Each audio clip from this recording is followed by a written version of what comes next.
There's the handicapped parking over there, and that truck just was handicapped. He's trying to find a spot. Yet, they have all these electric vehicle spots up front here where the handicap parking should be. So they should be down along the side there. So whoever designed this parking lot's got their head up their ass.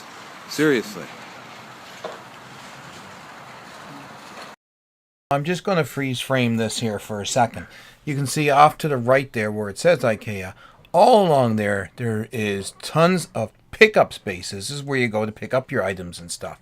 Now, what would hurt to put 5 or 6 handicap parking or disabled parking spots around there? They got this huge parking lot, and they shoved the disabled parking with no concern down at the far side, and you have to get all the way up here to get to the main doors. It's not good for people who have disabilities.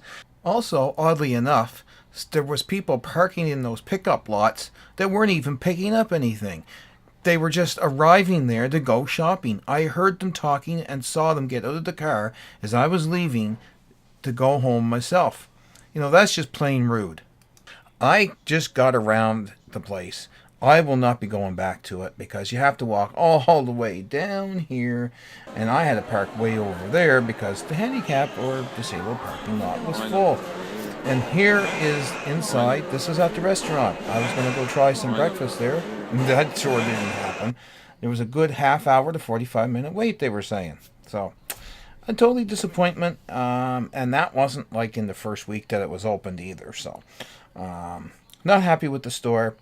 Probably will never go back. Probably just because of the way that it ticked me off because of the parking and the way that the parking lot is laid out. It's absolutely crazy.